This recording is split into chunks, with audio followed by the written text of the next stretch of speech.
Greetings, everyone, and thank you once again for stopping by the Infidel Guy live audio show, brought to you by freespeech.org. We have a special guest today. His name is Michael Shermer. Dr. Michael Shermer is the founding publisher of Skeptic magazine, the director of the Skeptic Society, a monthly columnist for Scientific American, the host of the Skeptics lecture series at Caltech, and the co-host and producer of the 13-hour Fox Family television series Exploring the Unknown, which I've seen a few times and I enjoy.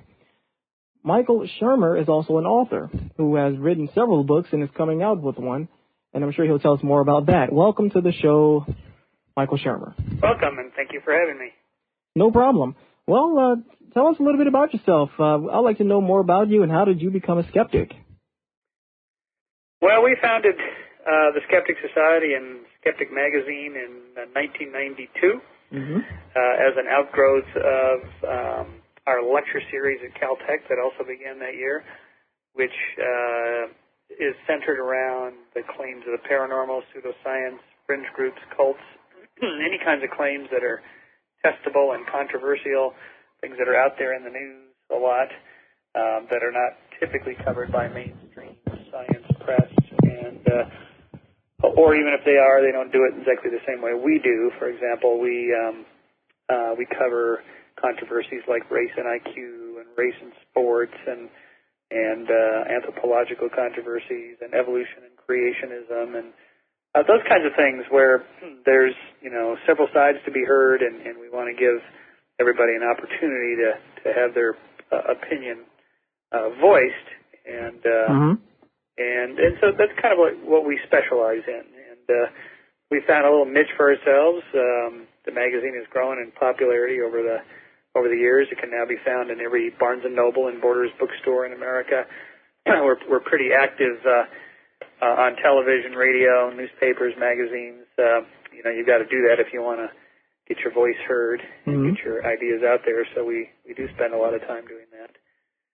And so basically became skeptical through my own interest in a lot of these claims that, maybe there's actually really something to them. And, they're certainly worth investigating, so I did. And in most cases end up being a skeptic when you start looking into these claims in a little bit more detail. Were you raised a critical thinker, or? Oh, no. It's nothing in my background of anything unusual about science or anything like that. My parents didn't even go to college, not even a day.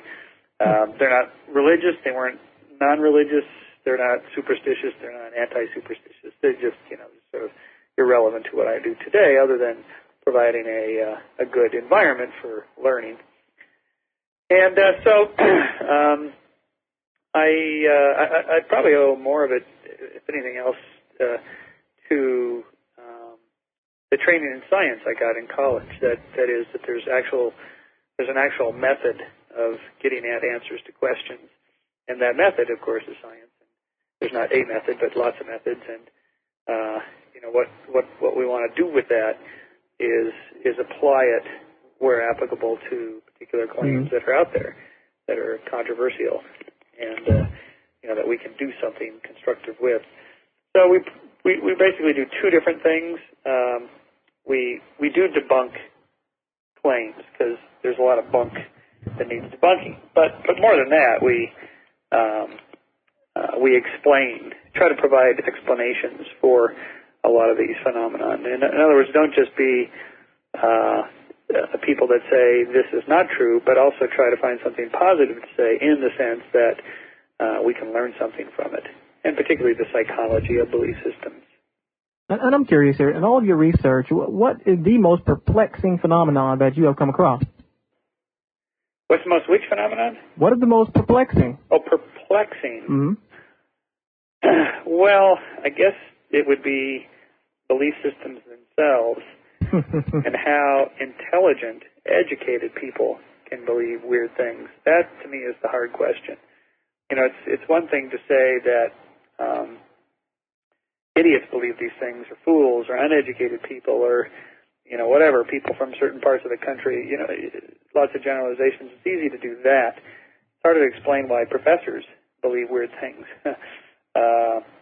Why smart people believe weird things. And there it gets a little trickier in the sense that we've got to explain how it is that even a smart belief system comes to manipulate the data to fit a particular belief system. Well, I'm sure you heard of PsyCop. Have you done any work with the Committee for the Scientific Investigation of Claims of the Paranormal? Who's that? Just kidding, of course. Mm-hmm. We have similar goals, although we do a lot of things that they don't do, and they do things we don't do. And so while there's some overlap with PsyCop, it's not complete, and we share common goals. Let's put it that way. Just like there's lots of different science journals. There's the journal Science. There's the journal Nature. More is better. Okay.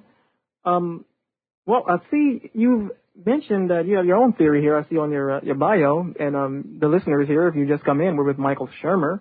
He's the founding publisher of Skeptic magazine, and his complete bio is there on the audio show page. You mentioned that you have your own theories on the origins of religion. Tell us about that.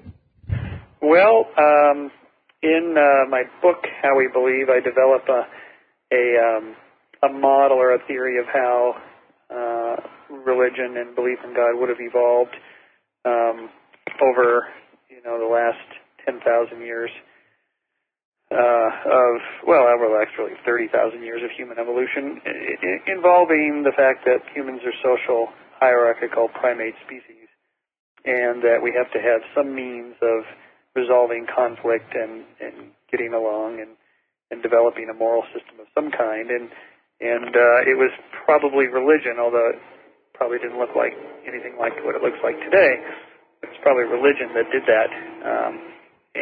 So in a sense, we have religion to thank for that, the fact that exists in us. I think it doesn't require the belief in any kind of higher power at all. It's just in our nature by the fact that as a hierarchical social primate species, we had to figure that out.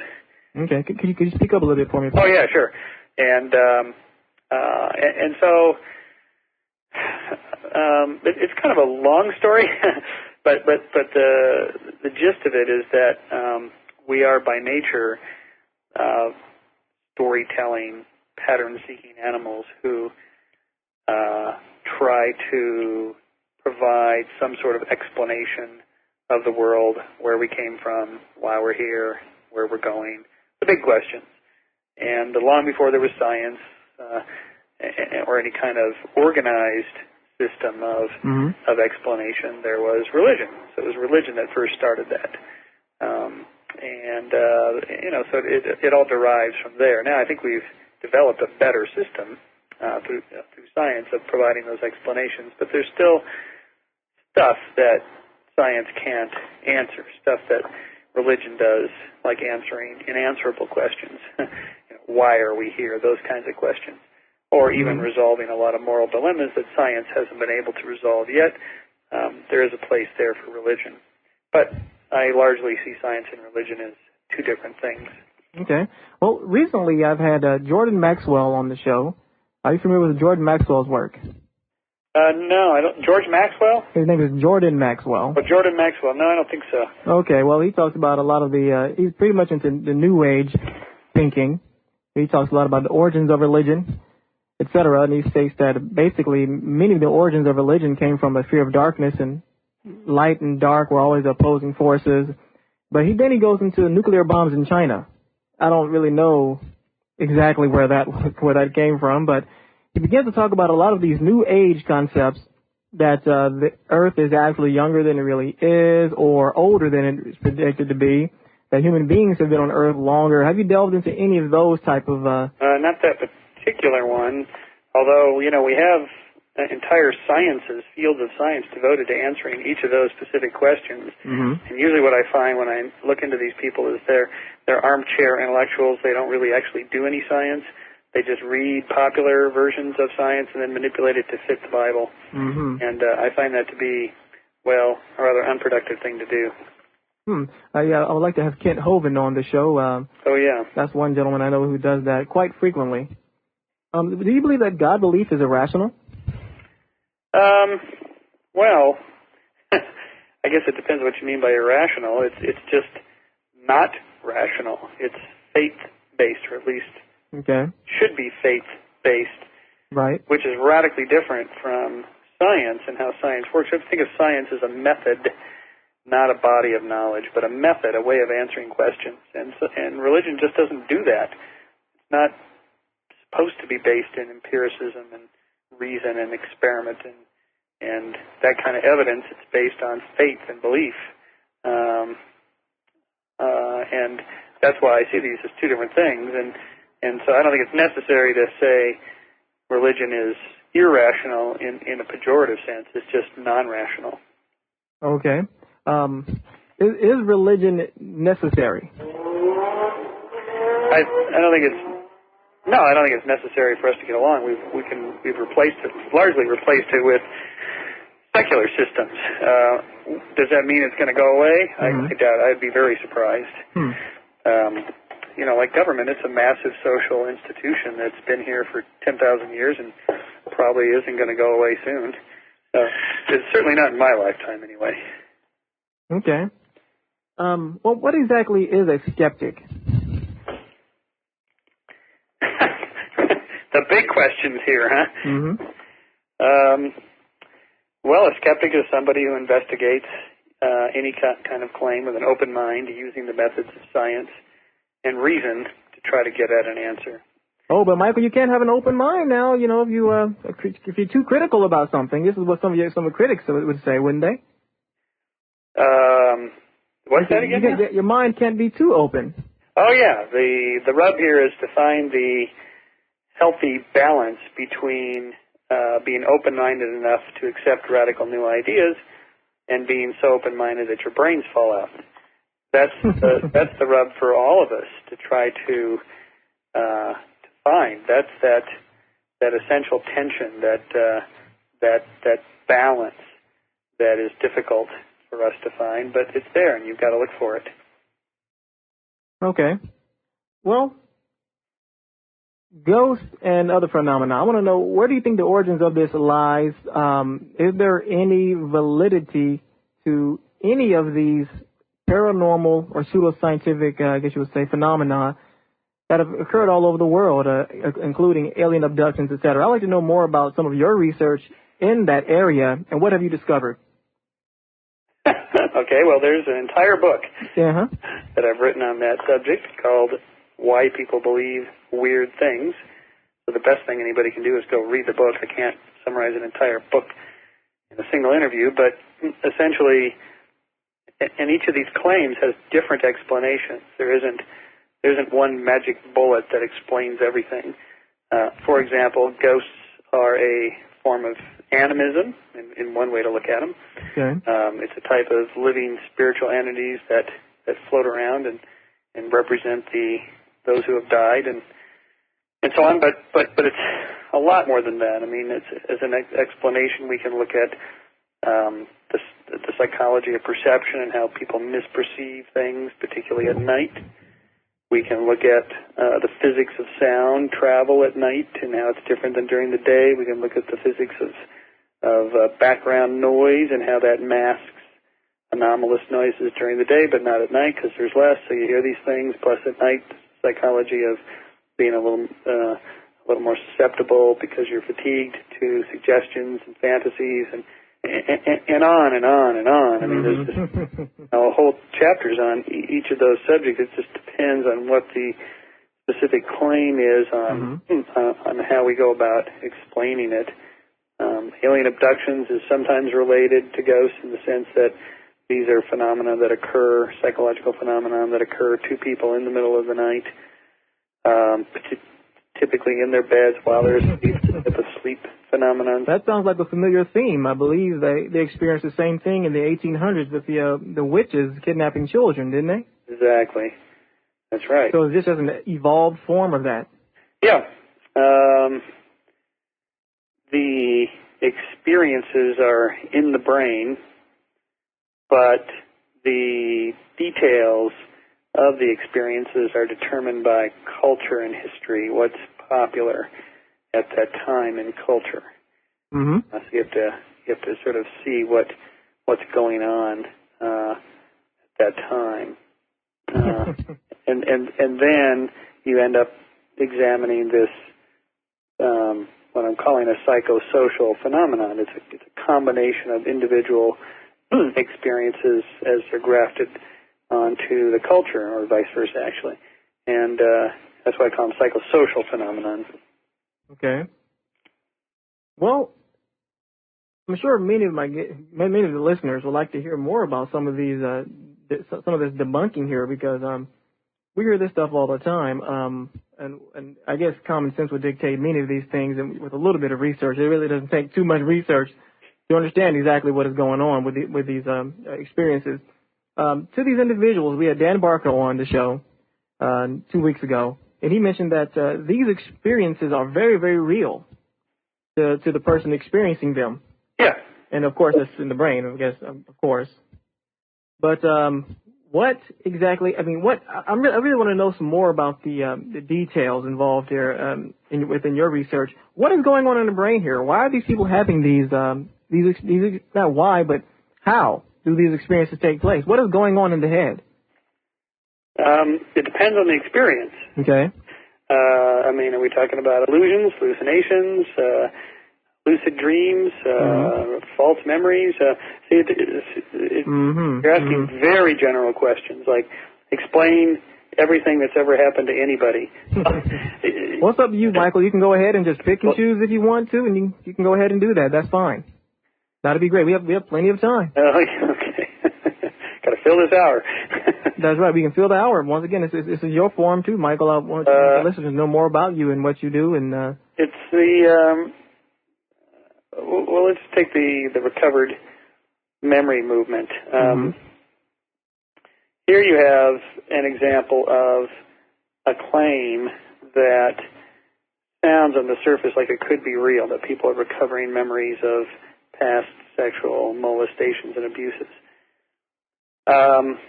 But then when you start to investigate it, you find out that memory is actually not like a videotape that you can just rewind and play back and watch.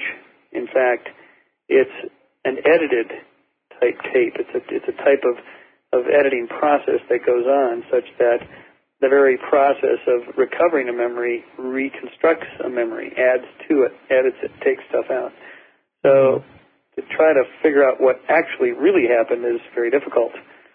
And then this is exacerbated by the fact that in a culture that hypes that, like in the 1980s when there was a big social, I wrote a whole chapter on this in my book, the whole social movement to look for these kinds of victims and culprits in the form of women mostly as the victims and their sexually abusing fathers, grandfathers, uncles, whoever, as the bad guys. They essentially found what they went looking for, and that's a perfect example of a psychosocial phenomenon, something that doesn't actually exist, although it's possible that people forget, maybe even repress, but we don't really know what that means. Right. I mean, do you actually forget it, or are you just not thinking about it, or what? That's interesting. I didn't realize that. So in actuality, once again, you said they're filling in the gaps, trying to... That's right. Which is quite, I guess, and we do the same thing with dreams. If you can't even remember a dream, you kind of fill in the gaps. I know I do. Sometimes you can't fully remember dreams. You say, I wonder if this happened. And I guess I could believe that, because sometimes, even day to day, you can't remember exactly everything you've done, even day to day. And you eventually end up filling the gaps. That's right. We are great gap fillers, pattern seekers. Well, it looks like we have a few questions here from the listeners here. You have one question from Jake. He says, well, what do you know about implanting the false memories? You kind of really hit on that. Is there a particular technique involved? Is there an outside force that can sometimes unintentionally implant memories in people? Tell us a little bit more about false memories, implanting false memories. The way it happens is that certain types of therapists believe that most of neuroses are caused by sexual abuse in childhood of their adult patients. Mm-hmm. And so they start asking questions that lead to that. Even if they don't come right out and say it, they're suggesting to the client that this is the problem. Then the client begins thinking about that and maybe says, well, no, that didn't happen to me. But then the therapist explains that, well, maybe you repressed it and you can't remember it.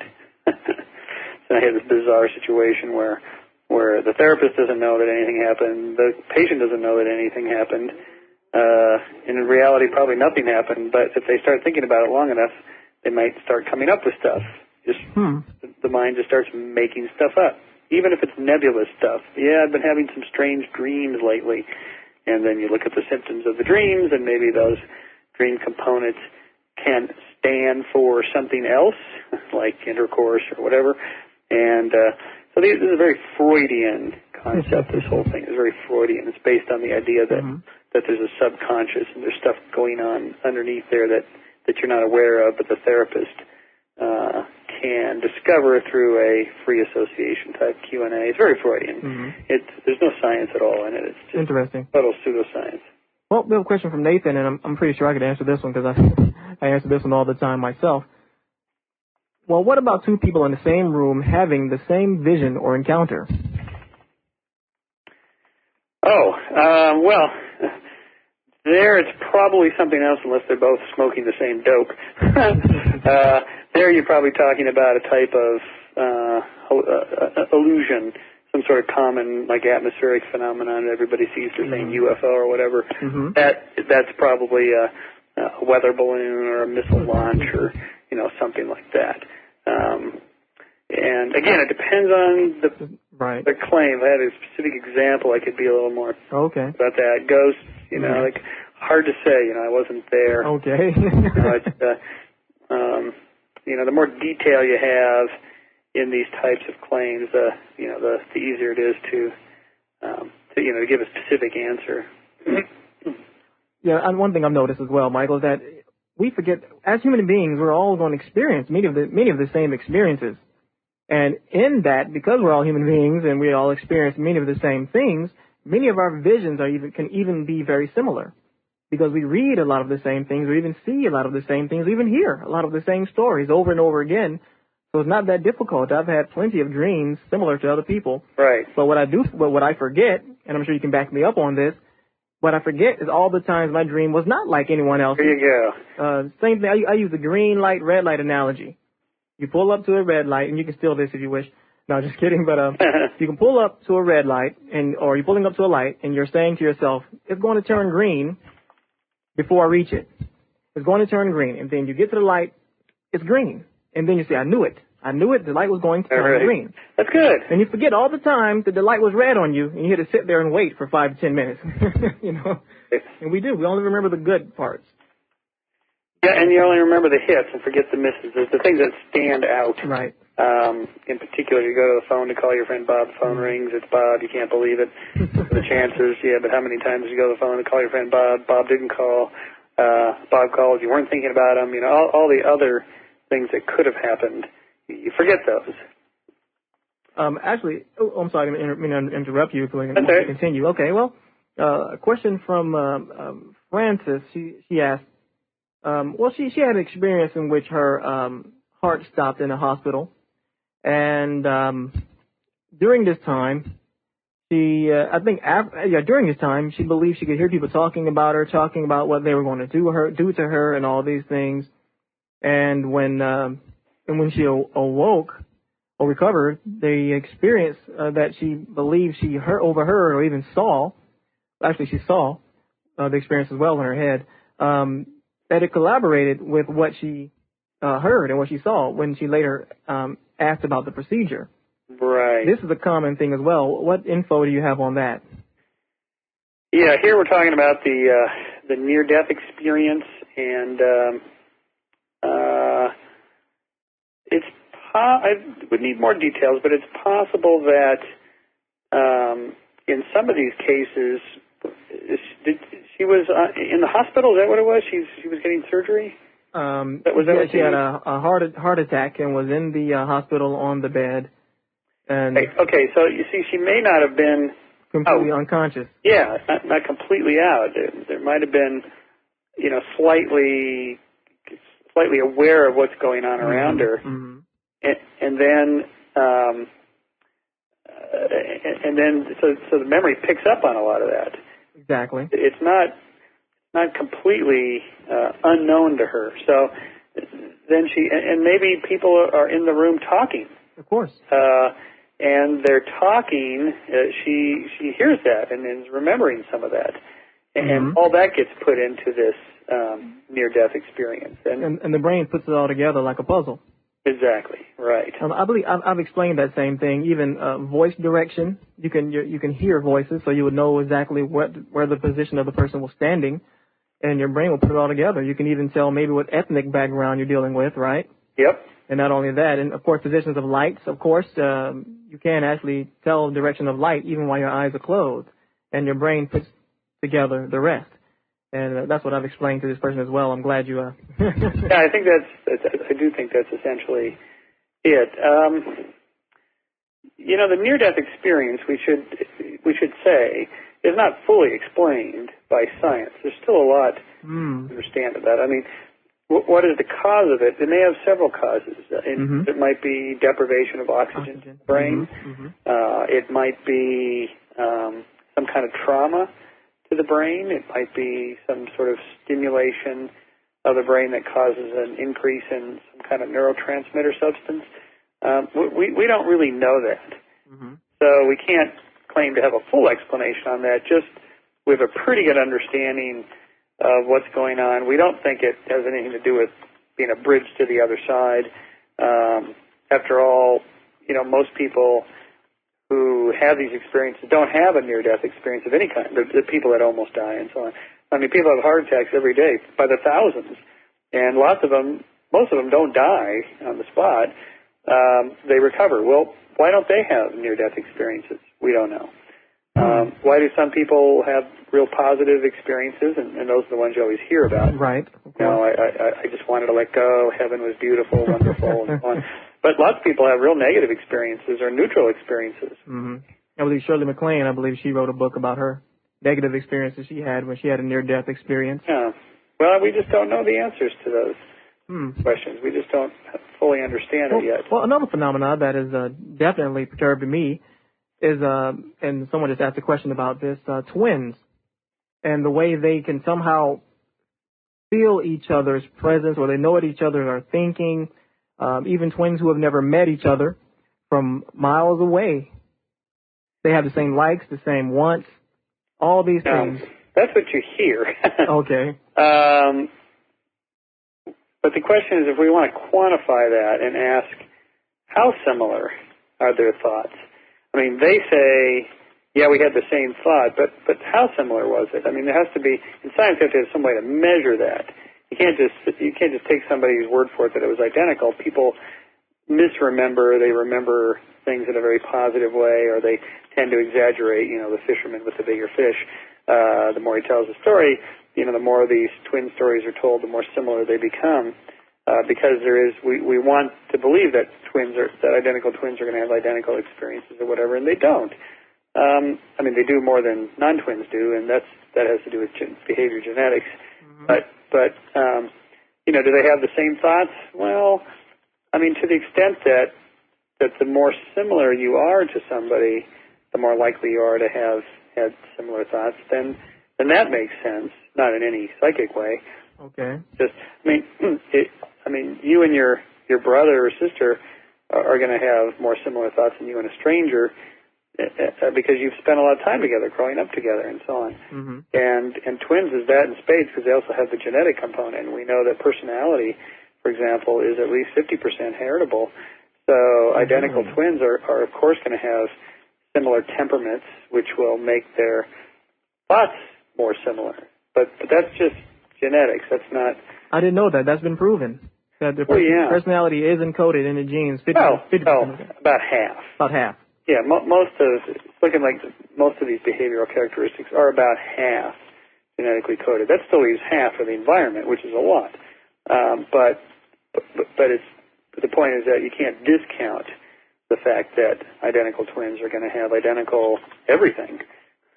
I mean, not identical, but similar, more similar characteristics than non-twins will. And, of course, there's lots of variables that go into making them different. But when you talk about twins had similar thoughts to one another, that sort of thing, well, we need to quantify that carefully. Well, someone's making mention of your book, Denying History. Was that a book? Yes. Okay, well, I'd like to know more about that. Yeah, Denying History is about the Holocaust deniers and other forms of historical extremism and distortion for the purpose of promoting some particular political or ideological belief. And that book just came out actually in June. It's published by the University of California Press, and the result of about 7 years of research on the Holocaust deniers. I actually got to know these guys pretty well. They're headquartered right here in Southern California, so I could go visit them. And you know, all the weirdness is here in Southern California. I don't know why that is. And so that book then does what none of the other books on the subject have done. That is, actually line up all of their arguments and provide answers to them. In other words, most people, when they deal with the Holocaust deniers, they just say, that they're anti-Semites, they're racists, or that sort of thing, and therefore their arguments shouldn't be taken seriously. But instead of doing that, what I do is say, well, let's actually look at what their arguments are. I mean, we can look at who they are and why they say what they say and all that psychology, their beliefs. That's fine. That's good. That's important, and I do a lot of that. But let's also take a look at their arguments. Is there anything to them? And if they're making these arguments, what are the answers to them? Well, I'd like to know more about that. I'm sure our listeners would as well. What type of evidence do they have for their belief? Or well, they're claiming that not that the Holocaust didn't happen in the sense that there was some massive event in World War II conducted by the Nazis against the Jews. What they say is that 6 million didn't die. It was more like maybe 500,000, 1 million, 2 million tops, and that they died of natural causes, disease, overwork, starvation, that kind of thing, accidents of war. So they don't believe that Hitler's soldiers were throwing Jews in ovens. That's right. And the second thing is that not a single Jew or anyone else was ever gassed in a gas chamber. The gas chambers, which you can go and see, at a lot of these camps, they were used just for delousing clothing, and therefore the extant ruins that you can see at these camps, they just sort of rationalize away by saying that they were just gassing lice and so on. They just have a whole bunch of those arguments, and therefore the third conclusion is that the Nazis never intended to do anything bad to the Jews other than get rid of them out of the Reich, deport them somewhere. And yes, it's true, some of them died along the way in this process that was nasty because, yes, they were anti-Semitic and they didn't like Jews, but that's a far cry from saying that they intended to kill them and they did so using gas chambers. So with each of those, then they have clever arguments like the creationists for getting around evidence.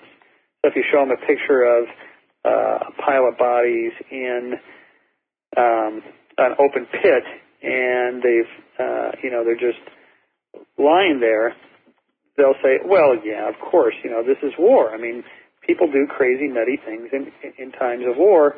We can't excuse that, of course, but that's not an intentional plan to kill every last Jew in Europe. That's just some renegade group of SS goons getting out of hand, and just like the Americans did in My Lai or at Wounded Knee. They make these moral equivalency arguments, and now look, it's perfectly okay to raise moral judgment questions about things like bombing Hiroshima or mass bombing of Dresden and so on. That's fine, and those debates go on, and they should go on. But they're not bringing those debates up out of intellectual interest or out of any moral turpitude. They're bringing them up because they want to say, look, what the Nazis did is no different from what the Americans did or the British did or or what the Americans did to the Native Americans, or what what was done to the African Americans in slavery, and so on. So they try to say all these things are equal, and they're not equal.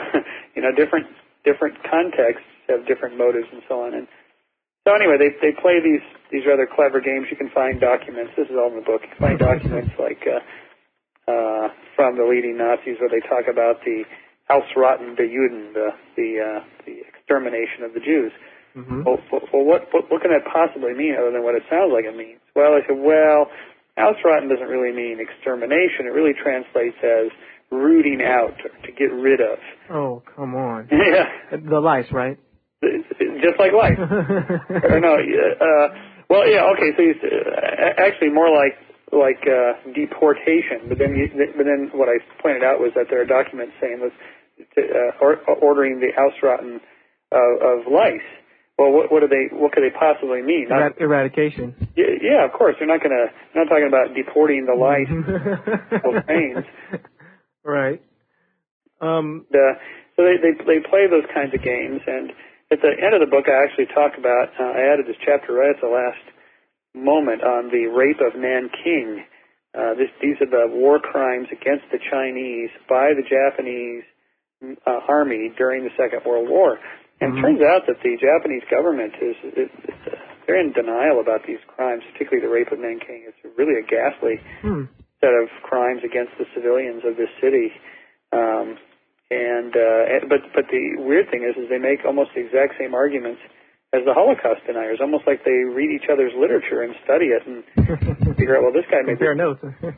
I'll make that argument too, and of course they do that. It's just that's the way ideologues operate. They work that way because that's what works for ideologues. Well, also, I see here you're the author of The Borderlands of Science. Tell us about that book. Well, the next book coming out is from Oxford University Press. It'll be out in March, and it deals with, what I call the borderlands, the fuzzy gray area between what we know and don't know, between science and science, between fact and fiction, fantasy and reality, the things you can't quite tell what's going on. Not real clear stuff like I have pretty good explanations of alien abductions and UFOs and ghosts and so on in my Weird Things book. These are more of the not-so-clear things like hypnosis. What is hypnosis? What's going on with that? And in fact, all those conscious-related, brain-related phenomenon, we don't have a clear understanding of what's going on with a lot of that, and we'd be wise to be modest and cautious in a lot of those claims before we set out to debunk or whatever. So this book, The Borderlands of Science, explores what's called the boundary problem in philosophy of science. It is, where do you draw the boundary between science and non-science, or science and pseudoscience, or science and nonsense? How do we tell the difference? I mean, it's just up to me? Publisher of Skeptic magazine? Well, no. Everybody has to make these decisions themselves. How are they to make these decisions? What criteria should they use? How can we tell? So I developed what I call a little baloney detection kit. Questions you can ask about any particular claim you come across, and try to apply those. So, and this is what we're doing on a larger scale at Skeptic magazine. We're trying to teach people how to think, not just what to think. These claims. Okay. Well, I've often heard by theists when they're talking about some of these things that you're talking about. I forgot my point here. I know what I'm going to talk about now. Hypnosis. You have a question from Ryan. He wants to, is hypnosis a real thing? Is it real? And if it is, I mean, how far can it go, or is there any validity to hypnosis? Well, that's the question, isn't it? What is it? What's going on there? Is there, some actual altered state of consciousness? And well, that depends on how you define an altered state of consciousness. What do we mean by that? What is that? What does that mean to say you've altered your consciousness? And so I explore that a little bit in this book. That there is research indicating that something really dramatic is going on, something rather different from, say, sleep or daydreaming or, sort of a subconscious reverie. It's different from all of those. And, there's a huge body of literature on hypnosis. It's just remarkable how much has been written about this subject, and yet how little we really understand the brain physiology of it. We really don't know. It's still one of those great mysteries. It's like consciousness. Why should we be self-aware? Why? Why should that be? We don't know. Where does that happen? Is that in the neocortex? Is that the general cortex? Is it the frontal lobes, temporal lobes? Where does that happen? We don't know. There's a lot of open gray area. This is pretty scary, Michael. Scary. Well, it's exciting. It's Well, I'm thinking, right? Does it find these things out? Well, since no one really knows exactly, or do we, exactly how hypnosis works? I mean, could a person out there, a serial killer or some nut out there on the street, be hypnotized from some method? Oh, probably not. Okay. Almost surely you cannot hypnotize somebody. Well, in fact, let me just be real strong about that. You can't hypnotize somebody and have them go murder somebody in a Manchurian candidate kind of kill the president. Oh, okay. That just doesn't happen, and the reason is because it's not that powerful. It's a suggestion kind of thing, and the more suggestible you are, the more effective these kinds of things can be, such as to stop smoking or lose weight. They use hypnosis for a lot of that kind of stuff, and that's fine. I think it works to the extent that you work it. That like any diet, it works to the extent that you're vigilant and concentrating on it and paying attention. So to that extent, I think hypnosis, like any of these things, work. But you definitely cannot program somebody to go do something. These high school boys dream. Hypnotize the girl and tell her to take her clothes off. It just doesn't work that way. Well, Michael, do you think a person can be trained to be more receptive to the? Definitely. The more experience you have getting hypnotized, the more hypnotizable you become, and that has to do with being open to suggestions.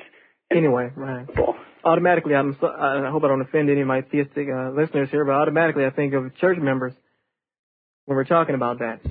Yeah, in a sense, so I wouldn't call it hypnosis. So what that is more. There's more group social psych phenomenon going on there. I mean, we have some understanding of how groups operate and group influence, the influence of a leader or group on an individual's beliefs, patterns of belief and behavior. We have a pretty good understanding of that, and there's a lot of literature on this subject. Okay. And that's not hypnosis. That has to do with what's called influence, to influence people. Influencing. Yeah, influence. And there's lots of different kinds of influence. The more authoritative the leader is, the more influential he can be. The more unified the group is, the more groupthink is going on, the harder it is for an individual to, break away from that. Of course, the military has all this dialed in, uniforms. That's the purpose of a uniform, is to make everybody uniform in their thought. That's why they shave their heads, take their clothes away from them, give them all new clothes, make them get up at a certain time. All that's programmed to break down individuality. And religions have had a lot of practice at this. They have developed a whole system of getting converts and getting the converts to get more converts. And, they're good at it. They've had thousands of years of practice. Well, on my main page at infidelguy.com, www, my feature article I mentioned, there's a feature article by, I forgot the gentleman's name, but the article is about mind control. And I'm not quite sure. You probably read that article. But it really goes a lot into what you're talking about, but it also goes into the unconscious and conscious techniques involved in actually getting someone to think like you. Yep, there's a whole, well, okay, so we have to be careful here. It's one thing to influence people. Brainwashing is something different. Is it real? Well, it may not exist. Okay. Because again, it depends how you define these things. So when you think of brainwashing, again, you think of that Manchurian candidate, you think of the hypnotized robotic figure who will just do whatever you order that person to do. No, it's not like that. There is an element of free will, and people do make choices, even bad choices, under influence, negative influence. But that's, I think, less powerful than brainwashing. Influence is more like you have free will, but all of us are shaped by our cultures, our family, our friends, our colleagues, our peer groups, interest groups. Commercials. Yeah, and so all of those together add up to an influence. Now, some people are more independent of thought. They're less influenced by outsiders than others. And so those people that are more susceptible are more likely to be influenced and that kind of thing. And that has to do with upbringing as well. Yeah, I think, and genetics. I'm sure there's a genetic component there, where some people are more susceptible than others just by temperament and personality, which, as I said, is at least partially shaped by genetics, and all that has an effect. Well, I'll tell you what, Michael, I would like to believe that that is an evolutionary adaptation. It might be, but it might not be. Okay. The brain is so big, and there's so much we don't understand about it, that it's possible that a lot of this stuff is just a byproduct of having a big cortex and nothing more. Okay. It may not be some adaptation. We have to be careful about that. There's a lot of things in life, in nature, that are not specifically adaptive. They're just there. And why, we don't know, but they are. And so, yes, maybe there's an adaptation, but I doubt it. For those of you just coming in, we are with Michael Shermer. He is the founding publisher of Skeptic Magazine, the director of the Skeptic Society, and an author. Speaking of your books, Michael, I'd like to know more about, we've mentioned the borderlands of science and denying history. Let's talk a little bit about how we believe. Well, actually, we've been discussing that. Okay. There's a lot of this stuff in how we believe, because although that book is more focused on God and religion, but your earlier question about what's the evolutionary origins of religion. Okay, there I think there is an evolutionary component to it all, and that's a whole chapter in that book. I talk about the belief that skeptics and beliefs that non-believers have, if you will. That is to say, what do we mean when we say you're a non-believer or an atheist or a non-theist or an agnostic? So I talk about all those terms, what they mean, how we define those things. And I talk about my own personal experiences and that of other people who are, like-minded. That is, they don't, they're non-believers. How you can have a meaningful, moral, purposeful life without a belief in God. Wow, that's possible, huh? Well, it's not only possible; it happens all the time. There's a lot of us that don't believe and still lead happy, normal lives. And actually, that figure's growing. From about 1970, the polls show about 7% non-believers, and now it's at about 14%. But it depends on the poll, 85 to 95% of Americans believe in God. Well, which is it? Well, it depends on who's asking the question, how the question's asked, that kind of thing. So it does depend on, these surveys are not perfect, this isn't hard science, right? It's social science. Okay.